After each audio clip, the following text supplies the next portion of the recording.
जो सरकार के खिलाफ बोल रहा है वो मानसिक रूप से तैयार है कि हमको कुछ महीनों के लिए किसी भी आरोप में जेल यात्रा करा सकते हैं।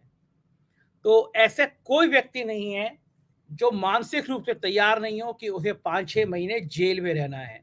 मैं तो हँस के कह रहा था मेरा वज़न कम हो जाएगा, क्योंकि इधर बाहर वज़न ज़्यादा हो जाता है, अच्छी-अच्छी चीज़ें खाने को मिलती हैं। खैर ये मज़ाक की बात रही, लेकिन संजय सिंह जी के घर पे छापे हैं, संजय सिंह जी के घर पे तलाशी है, लोकतंत्र की नई-नई कहानियाँ लिखी जा रही हैं। दुनिया भर में इस बात हो रही है कि भारत वो देश बन गया है जहाँ पे लोकतांत्रिक अधिकारों का सबसे ज़्यादा हनन होता है। भारत वो देश बन गया है जहाँ पे प्रेस फ्रीडम इंडेक्स में वो सबसे निचले पायदान पर है। भारत वो देश बन गया है जिसकी दुनिया भर में मजाक उड़ रही है कि इंटरनेट सबसे ज्यादा हमारे यहाँ बंद होता है।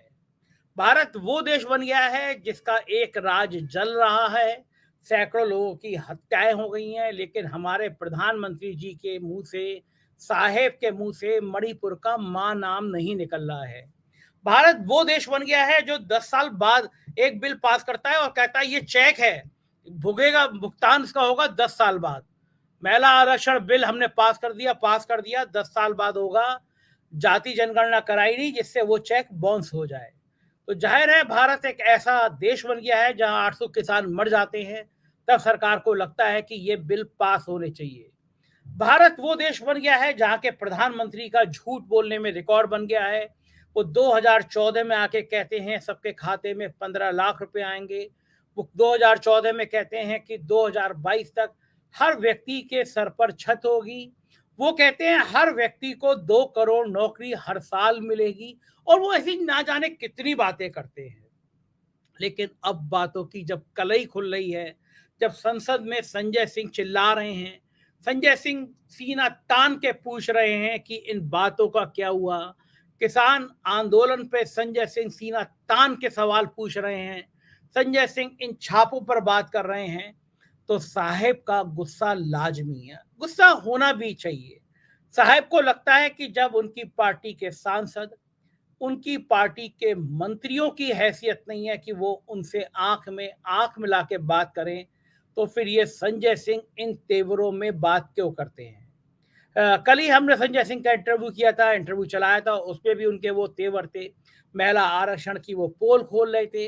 तो जाहिर है अब अगर इतनी सच बात, इतनी कड़वी बात, इतनी तीखी बात करेंगे तो भुगतना तो पड़ेगा ही पड़ेगा संजय सिंह को। आम आदमी पार्टी और पूरे विपक्ष ने कड़ी प्रतिक्रिया दी है, लेकिन आप देखते रहिए इन बातों पे साहब को कोई असर नहीं पड़ता।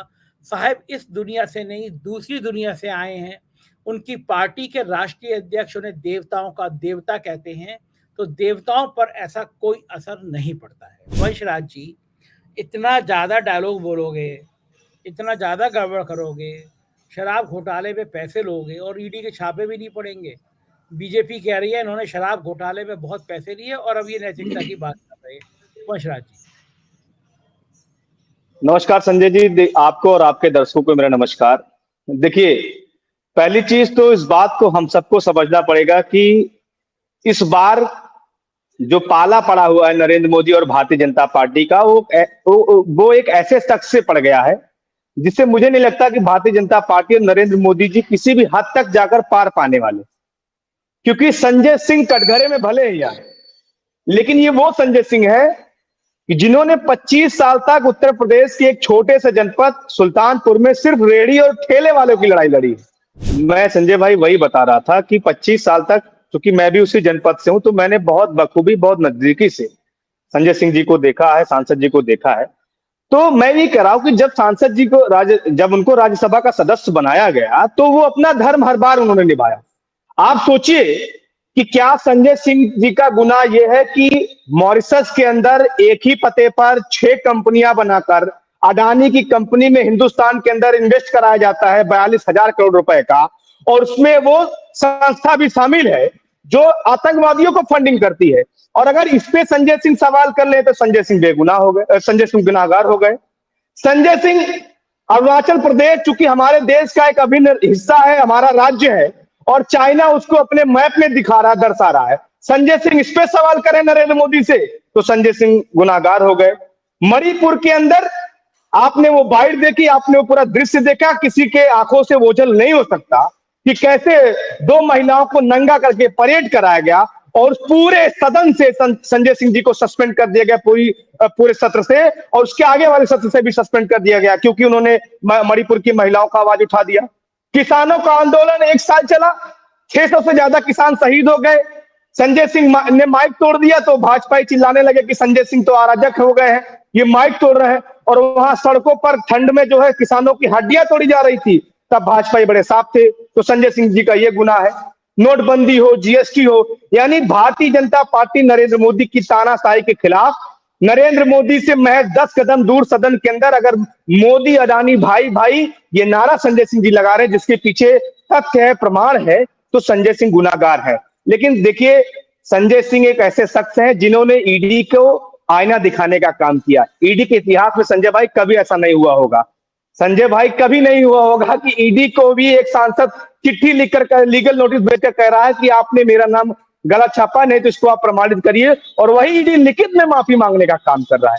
तो आज जो सुबह से घटनाक्रम चल रहा है, आपको पता हो कि 2 महीने पहले एक बोर्ड सांसद संजय सिंह जी ने अपने घर के सामने लगवाया था फक्कड़ हाउस, कि आप आइए, आपका स्वागत है फक्कड़ हाउस में, और चाहे जब आइए। हम लोग ऐसे लोग हैं जो बुनियादी राजनीति करते हैं, जो एक तरीके से तंग दिली वाले राजनेता नहीं है। आज नरेंद्र मोदी जी इस तरीके से घबरा गए, इस तरीके से परेशान हो गए। कल पत्रकारों के ऊपर हमला हो रहा था, वहां लोग, कोलकाता की सांसद के ऊपर हमला हो रहा था, और आज संजय सिंह जी के ऊपर हमला हो रहा है। तो ये तमाम ऐसी चीजें हैं। मैं आपके चैनल पर जरूर एक लाइन बोलना चाहूंगा कि चमन में इख्तिलाते रंगो बू से बात बनती है, चमन में इख्तिलाते रंगो बू से बात बनती है, हम ही हम हैं तो क्या हम हैं, तुम ही तुम हो तो क्या तुम हो। ये मात्र 6 से 7 महीने का समय है संजय भाई, और ये भारतीय जनता पार्टी को, नरेंद्र मोदी को बखूबी पता है कि किस तरीके से उनकी बुराई होने वाली है। और संजय सिंह जब दाना पानी लेकर जिसके पीछे पड़ जाते हैं संजय भाई, तो उसको घर तक छोड़ के आते हैं। नरेंद्र मोदी जी शायद इस बात से परिचित नहीं है, इसलिए ये जो कुछ भी कार्रवाइयां हो रही हैं बदले की भावना से हो रही हैं। और जो अभी आपने शुरुआत में कहा कि कई बार आपको भी लगता है कि कब हमारा बुलावा आ जाए, तो मुझे लगता है कि संजय शर्मा हो, संजय सिंह हो, संजय राउत हो, ये तमाम ऐसे संजय हैं जिनसे वाकई नरेंद्र मोदी जी की नींद उड़ी हुई है। रातों को उनको नींद नहीं आती, बेचैनी रहती है, बदहजमी रहती है, लेकिन 2024 में देश की जनता इनका इलाज करेगी।